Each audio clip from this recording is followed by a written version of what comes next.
राजू एक छोटे से गांव धर्मपुर में पैदा हुआ। उसका परिवार बेहद गरीब था। पिता एक मामूली किसान, माँ घरों में काम करने जाती थी। स्कूल तो दूर की बात थी, कभी कभी खाना भी नसीब नहीं होता था। लेकिन राजू की आंखों में एक सपना था, एक दिन कुछ बड़ा करना है। गांव के लोग उसे अक्सर चिढ़ाते, अरे तू तो मिट्टी में ही पैदा हुआ है और इसी मिट्टी में रह जाएगा। पर राजू जानता था कि मिट्टी से ही सोना निकलता है। हर सुबह वह खेतों में अपने पिता के साथ काम करता और हर शाम गांव के स्कूल की दीवार के बाहर खड़ा होकर क्लास में पढ़ाए जा रहे लेक्चर को सुनता। उसके पास किताबें नहीं थीं, लेकिन उसकी भूख ज्ञान के लिए थी। एक दिन गांव के सरपंच ने उसे कहा, बेटा पढ़ लिख कर क्या करेगा, खेत जोत, वही तेरा भविष्य है। पर राजू ने नजरें झुकाने की बजाय मुस्कुराकर कहा, सरपंच जी, मैं खेत भी जोतूंगा और किताबें भी पढ़ूंगा। फर्क सिर्फ इतना होगा कि एक दिन लोग मेरे खेत जोतने के तरीके सीखने आएंगे। राजू ने खुद से पढ़ाई करना शुरू किया। वह कूड़े से फेंकी गई किताबें उठाकर उन्हें जोड़ तोड़कर पढ़ता। गांव के स्कूल के मास्टर जी उसकी मेहनत देखकर प्रभावित हुए और शाम को उसे पढ़ाने लगे।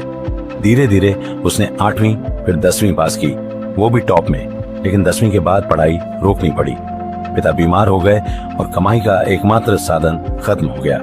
माँ ने कहा, राजू अब काम पर लग जा बेटा, घर कैसे चलेगा। राजू ने कहा, माँ मैं काम भी करूंगा और पढ़ाई भी, बस मेरा साथ दे। राजू ने शहर में जाकर होटल में बर्तन धोने का काम पकड़ लिया। दिन भर बर्तन और रात को पढ़ाई। उसकी हथेलियां छिल गई थीं, लेकिन आंखों की चमक और तेज हो गई थी। लोग पूछते, क्यों इतनी मेहनत कर रहा है। वह बस इतना कहता, मिट्टी से निकला हूं पर मिट्टी में मिलना नहीं चाहता। राजू को एक दिन होटल में खाना खाने आए एक व्यापारी ने देखा। वह राजू की चतुराई और भाषा से प्रभावित हुआ।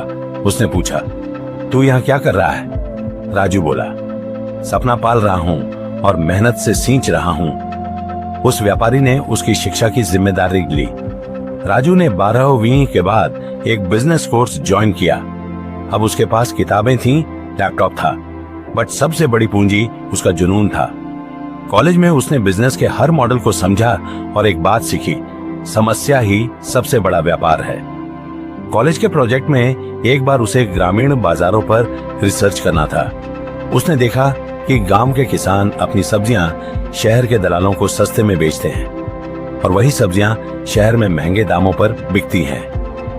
राजू ने ठान लिया, अब वह किसानों के लिए कुछ करेगा। उसने एक मोबाइल ऐप का आइडिया तैयार किया, जहां किसान सीधे ग्राहकों से जुड़ सके। उसके पास पैसा नहीं था, लेकिन हौसला था। कॉलेज से निकलकर उसने एक नौकरी शुरू की और हर महीने की सैलरी बचाकर 18 महीनों में ऐप डेवलप करवा लिया। ऐप बना, लेकिन कोई इस्तेमाल नहीं कर रहा था। किसान मोबाइल से डरते थे, ग्राहक उस पर भरोसा नहीं करते थे। राजू ने खुद गांव-गांव जाकर किसानों को समझाया, उनके साथ बैठा, उनके मोबाइल में ऐप डाउनलोड करवाया। शुरुआती 6 महीने सिर्फ संघर्ष था, न ग्राहक न मुनाफा। पर राजू रुका नहीं। धीरे धीरे कुछ किसान जुड़ने लगे, सब्जियां सीधे ग्राहकों तक पहुंचने लगी। ग्राहकों को ताजगी मिली, किसानों को दाम। राजू ने मुनाफे का 70% किसानों को देना तय किया। एक दिन एक न्यूज चैनल ने उसकी कहानी दिखाई, गांव का लड़का जो किसानों के लिए भगवान बन गया। इसके बाद सब बदल गया। राजू के ऐप कृषि मित्र को निवेशकों ने 2 करोड़ की फंडिंग दी। अब वह सिर्फ ऐप नहीं चला रहा था, बल्कि किसान, मार्केटिंग, पैकिंग और लॉजिस्टिक्स का एक पूरा नेटवर्क बना चुका था। राजू का सपना अब उड़ान भर चुका था। गांव के वही लोग जो कभी उसे मिट्टी वाला कहते थे, अब उसे गांव का गौरव कहने लगे।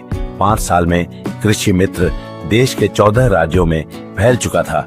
राजू ने न सिर्फ खुद को बल्कि हजारों किसानों को गरीबी से निकाला।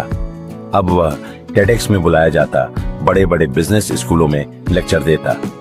एक दिन एक इंटरव्यू में किसी ने पूछा, राजू जी आप करोड़पति हैं, इतना नाम है, अब क्या सपना है। राजू मुस्कुराया और बोला, मिट्टी को सोना बनाना मेरा सपना था, अब हर किसान को करोड़पति बनाना मेरा मिशन है। दोस्तों, अगर आपको ये कहानी दिल से छू गई हो तो एक लाइक जरूर करें और ऐसी ही मोटिवेशनल कहानियों के लिए चैनल को सब्सक्राइब करना मत भूलिए। कमेंट में जरूर बताइए, क्या आप भी मिट्टी से सोना बनना चाहते हैं।